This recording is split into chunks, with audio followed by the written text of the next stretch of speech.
Chapter 6। जहाँ वास्तविक या सद्गुरु कर्णधार हैं, वहाँ वे हमें संसार सागर से सुरक्षित और सुगमतापूर्वक पार ले जाने में समर्थ हैं। सद्गुरु शब्द सुनते ही साईं बाबा का स्मरण हो आता है। वे मुझे ऐसे दिखाई देते हैं मानो मेरे सामने खड़े हैं और मेरे मस्तक पर उदी लगा रहे हैं तथा मेरे सिर पर आशीर्वाद स्वरूप अपना हाथ रख रहे हैं। तब मेरा हृदय आनंद से भर जाता है और मेरी आंखों से प्रेम उमड़ पड़ता है। गुरु के हाथ के स्पर्श की शक्ति अद्भुत है। सूक्ष्म शरीर, विचारों और इच्छाओं से युक्त, जिसे संसार अग्नि भी नहीं जला सकती, गुरु के हाथ के स्पर्श मात्र से नष्ट हो जाता है और अनेक जन्मों के पाप धुल जाते हैं। जिन लोगों के सिर में धार्मिक और ईश्वरीय बातें सुनकर क्रोध आता है, उनकी वाणी भी शांत हो जाती है। साईं बाबा के मनोहर रूप के दर्शन से हमारा गला आनंद से भर जाता है, आंखों में आंसू भर आते हैं और हृदय भावनाओं से भर जाता है। ये हम में, मैं ही वह हूँ, ब्रह्म की भावना जागृत करती है, आत्म साक्षात्कार का आनंद प्रकट करती है और मैं तथा तू का भेद मिटाकर हमें उसी समय परब्रह्म एकत्व से एक कर देती है। जब मैं शास्त्रों का पठन आरंभ करता हूँ, तो प्रत्येक पग पर मुझे अपने सद्गुरु की स्मृति होती है और साईं बाबा राम या कृष्ण का रूप धारण कर मुझे अपना चरित्र श्रवण कराते हैं। उदाहरण के लिए, जब मैं भागवत सुनने बैठता हूँ, तो साईं सिर से पांव तक कृष्ण बन जाते हैं और मुझे लगता है कि वे भक्तों के कल्याण के लिए भागवत या उद्धव गीता, भगवान श्री कृष्ण द्वारा अपने शिष्य उद्धव को दिए गए उपदेशों का गीत गा रहे हैं।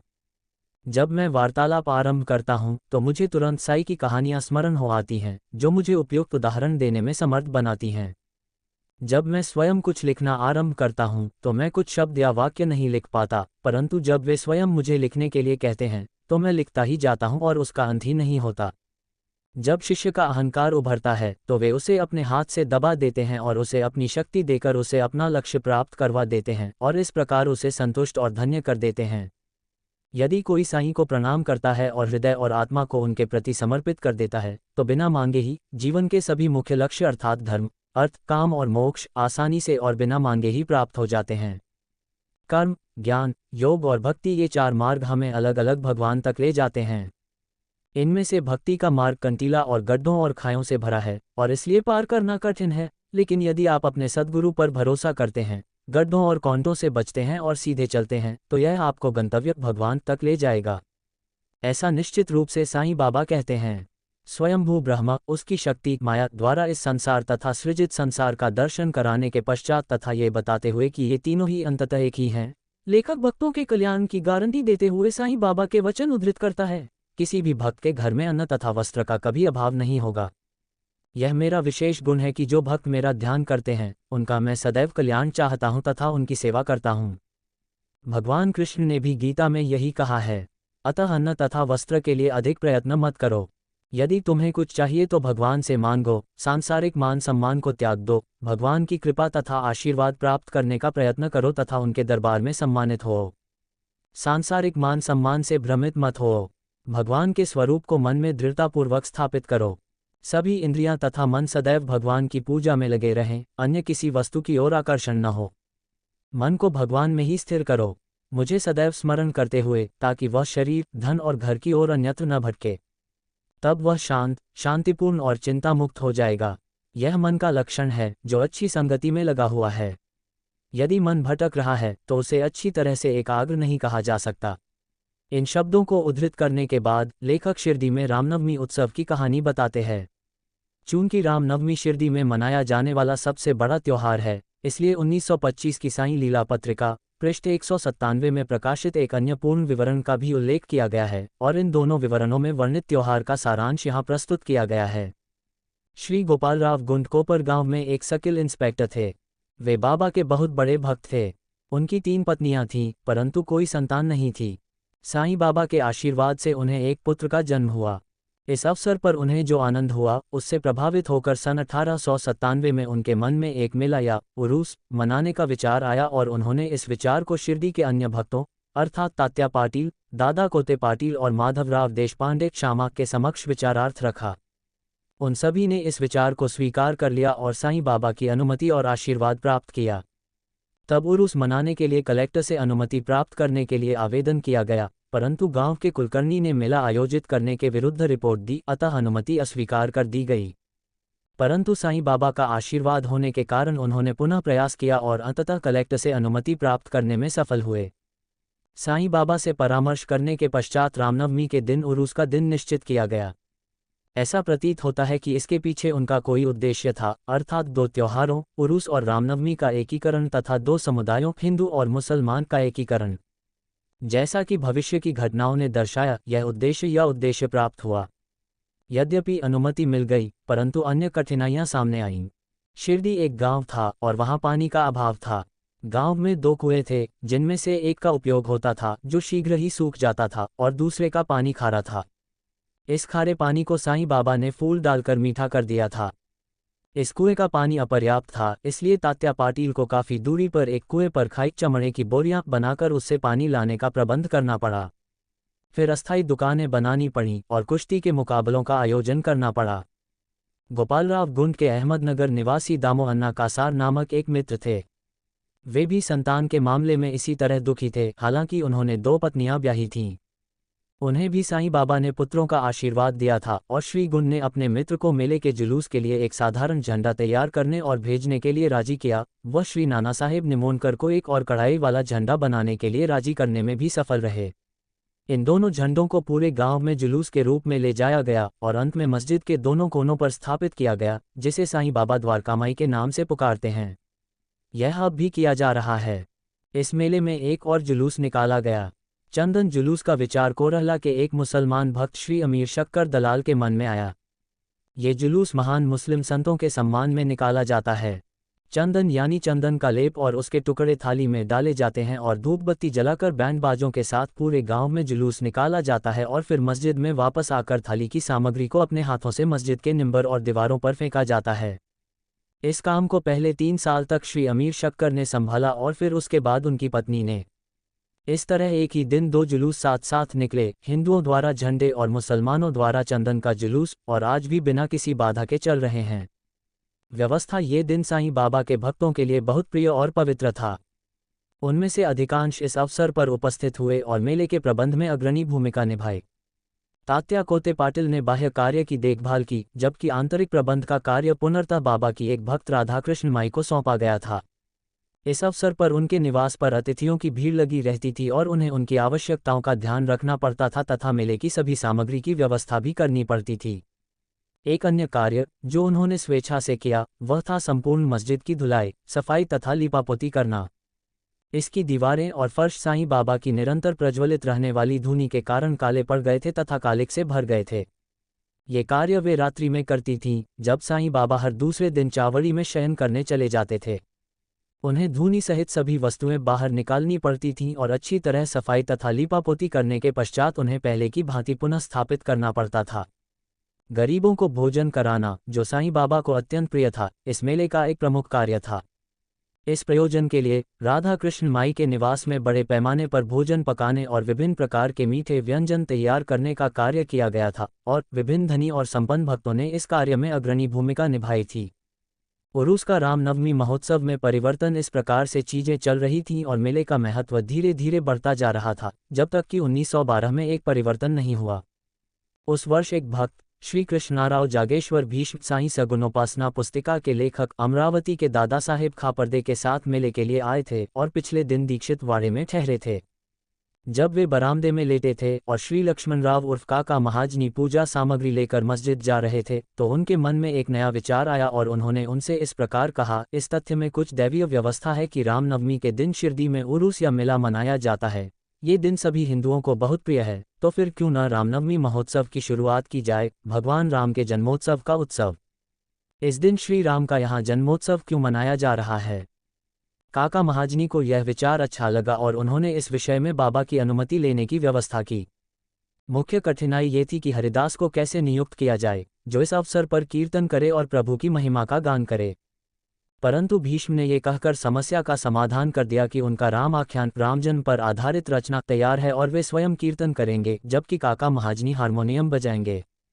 राधा कृष्ण माई द्वारा प्रसाद के रूप में सुंठवड़ा चीनी मिश्रित अदरक का चूर्ण तैयार करने की भी व्यवस्था की गई। अतः वे बाबा की अनुमति लेने के लिए तुरंत मस्जिद गए। बाबा, जो सब कुछ जानते थे और वहाँ क्या हो रहा था, उन्होंने महाजनी से पूछा कि वाड़े में क्या हो रहा है। महाजनी व्याकुल हो गए और प्रश्न का तात्पर्य न समझ सके और चुप रह गए। तब बाबा ने भीष्म से पूछा कि वे क्या कहना चाहते हैं। उन्होंने रामनवमी उत्सव मनाने का विचार बाबा को समझाया और बाबा से अनुमति मांगी, जिसे बाबा ने सहर्ष दे दी। सब लोग आनंदित हुए और जयंती उत्सव की तैयारियां करने लगे। अगले दिन मस्जिद को झंडियों आदि से सजाया गया। राधाकृष्ण माई ने एक पालना मंगवाया और बाबा के आसन के समक्ष रख दिया और कार्यक्रम प्रारंभ हो गया। भीष्म कीर्तन के लिए खड़े हुए और महाजनी हारमोनियम बजाने लगे। साईं बाबा ने महाजनी को बुलाने के लिए एक आदमी भेजा। वह जाने में संकोच कर रहा था, उससे संदेह था कि बाबा उत्सव जारी रखने की अनुमति देंगे या नहीं। परंतु जब वह बाबा के पास गया तो उन्होंने उससे पूछा कि क्या हो रहा है और यहाँ पालना क्यों रखा गया है। उन्होंने उत्तर दिया कि रामनवमी उत्सव आरंभ हो गया है और पालना उसी प्रयोजन के लिए रखा गया है। तब बाबा ने निमबर से एक माला निकाली और अपने गले में डाल ली तथा दूसरी माला भीष्म के लिए भेज दी। तब कीर्तन प्रारंभ हुआ। जब समापन हुआ तो राम की जय की जोरदार ध्वनि गूंज उठी और चारों ओर बैंड बाजे के साथ गुलाल उड़ाया जाने लगा। सभी लोग बहुत प्रसन्न थे। तभी अचानक जयकारे की आवाज सुनाई दी। चारों ओर से गुलाल उड़ाया जा रहा था, जो किसी तरह बाबा की आंखों में चला गया। बाबा भड़क उठे और जोर जोर से डांटने और गाली देने लगे। ये दृश्य देखकर लोग डर गए और भाग खड़े हुए। जो अंतरंग भक्त बाबा को अच्छी तरह जानते थे, उन्होंने बाबा की इन डांट फटकार और उद्गारों को आशीर्वाद के रूप में लिया। उन्होंने सोचा कि जब राम का जन्म हुआ तो रावण और उसके अहंकार और दुष्ट विचारों आदि राक्षसों को मारने के लिए बाबा का उग्र और क्रोधित होना उचित ही था। इसके अलावा वे जानते थे कि जब भी शिरडी में कोई नया काम शुरू होता था तो बाबा का उग्र और क्रोधित होना स्वाभाविक था, इसलिए वे चुप रहे। राधा कृष्ण माई बहुत डर गईं और उन्हें लगा कि कहीं बाबा उनका पालना न तोड़ दें, इसलिए उन्होंने महाजनी से पूछा। पालना वापस लाने के लिए श्री महाजनी ने बाबा से कहा कि वे पालना खोलकर न निकालें। जब वे पालना खोलने गए तो बाबा उनके पास आए और उनसे पालना न हटाने को कहा। कुछ समय बाद बाबा शांत हो गए और उस दिन का कार्यक्रम, जिसमें महापूजा और आरती भी शामिल थी, समाप्त हो गया। बाद में श्री महाजनी ने पालना हटाने की अनुमति मांगी तो बाबा ने ये कहते हुए मना कर दिया कि अभी उत्सव समाप्त नहीं हुआ है।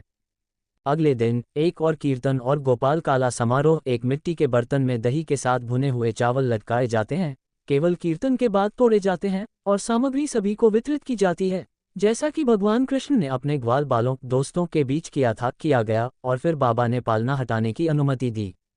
जब रामनवमी उत्सव इस प्रकार चल रहा था तो दिन में 2 झंडों और रात में चंदन की शोभायात्रा हमेशा की तरह धूमधाम से निकली। इस समय से बाबा का उरूस रामनवमी उत्सव में परिवर्तित हो गया। अगले वर्ष 1913 से रामनवमी के कार्यक्रम में सामग्री बढ़ने लगी। राधा कृष्ण माई ने एक चैत्र से नाम सप्ताह 7 दिनों तक लगातार दिन रात भगवान के नाम की महिमा का गायन शुरू किया। इसके लिए सभी भक्त बारी बारी से भाग लेते थे और वह भी इसमें शामिल हो जाती थीं, कभी कभी सुबह सुबह। रामनवमी महोत्सव के रूप में देश भर में अनेक स्थानों पर मनाया जाने वाला यह उत्सव पुनः हरिदास मिलने की कठिनाई का अनुभव करने लगा। परंतु उत्सव के 5 या 6 दिन पूर्व महाजनी की अचानक बालाबुवा माली से मुलाकात हुई, जो आधुनिक तुकाराम के नाम से विख्यात थे, तथा उन्होंने उनसे उस वर्ष कीर्तन करवाया। अगले वर्ष 1914 सतारा जिले के बृहदसिद्ध कवटे के एक अन्य बालाबुवा सातारकर अपने नगर में हरिदास के रूप में कार्य नहीं कर सके, क्योंकि उनके नगर में प्लेग फैला हुआ था, अतः वे शिरडी आए।